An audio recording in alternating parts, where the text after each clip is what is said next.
Entonces, tomando un poco esta idea, hace como un recorrido, es un hombre muy culto, sobre toda la historia del mundo occidental desde Jesús para acá, especialmente la historia de la iglesia, de los seguidores de Jesús. Cuando aquellos cristianos primeros entran en la cultura griega con su filosofía de Aristóteles, de Platón, de Plotino, de Plutarco, toda la cultura griega muy rica, les sirvió como elementos conceptuales muy ricos para entender y explicar pues, el misterio de Jesús y de sus seguidores, de su movimiento. Y ciertamente la cultura griega enriqueció la comprensión de Jesús, pero a la vez lo hipotecó. Es decir, en el sentido de que hace a Jesús, que en definitiva los evangelios nos cuentan, como relato que nos habla al corazón, como mensajes, como algo que tiene que ver con mi vida, etc. Y no me está diciendo el evangelio ninguna definición esenciales, que es lo propio de la cultura griega, sobre Jesús y sobre el Padre de Jesús, etc. Sino es más cultura de relatos, que nos llega mucho más a nuestra sensibilidad. Incluso el contexto popular en el que Jesús vivió se parece mucho más a nuestro contexto popular latinoamericano, mucho más que el mundo griego, que de ser campesino pues pasó a ser urbanos, las pequeñas ciudades, naciones, que si Atenas, que si Esparta, que si no sé cuánto, ¿no?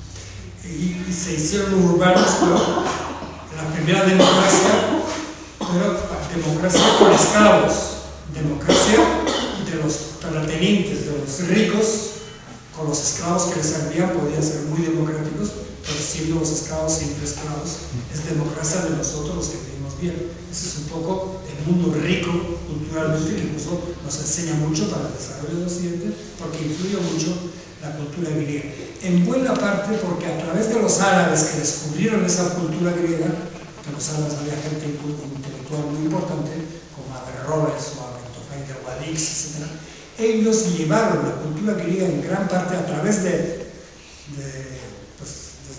el norte de África a España, y de España un poco a Europa. Y Santo Tomás, que es el gran intelectual de la historia de la Iglesia de hace 7 siglos, un poco con la mentalidad griega, reinterpretó todo el Evangelio en categorías más tipo griego, más esencialistas, más conceptuales. Y la filosofía y teología cristiana del mundo occidental, en la que nos formamos hasta nuestra generación, después del concilio ha habido como muchos cambios, pues somos en este sentido de formación como aristotélica, y en ese sentido tratar por encima de todo de entender qué es Dios, etc. Y no con esa visión que tuvo José Combrel, ¿qué ocurre allí donde está el Espíritu de Dios? Entonces él dice, cuando ese movimiento de Jesús entra en la cultura griega, queda enriquecido, pero queda hipotecado por eso. Ese movimiento entra en la cultura romana, a su vez conquistada por la cultura griega, culturalmente, pero militar y políticamente dominaron los romanos a los griegos. Pero la cercanía al mundo, al imperio romano, pues por una parte poco a poco va haciendo que la gente se vaya transformando, se va convirtiendo, hasta que por fin se hace mayoría y terminan por aliarse la iglesia con el imperio. Tremendo triunfo para el movimiento de Jesús, pero tremenda hipoteca para el movimiento de Jesús. La alianza con Constantino, en que en la iglesia, en vez de ser perseguido como fue en los 3 siglos anteriores, es parte del poder, se convierte incluso en perseguidora de los que no son cristianos. La iglesia tiene el mérito de tener tantos mártires, pero después produce mártires de otras religiones, porque se ha aliado con el poder.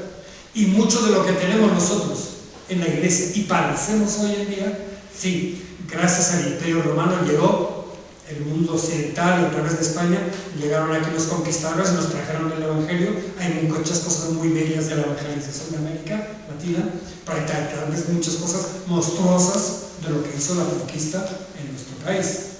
Entonces, saber distinguir en estas cosas qué cosas son propias del Espíritu de Dios y qué cosas son la negación del Espíritu de Dios o la hipoteca del Espíritu de Dios. Entonces, hace un recorrido del contacto con la cultura griega, la explicación del contacto con la cultura romana,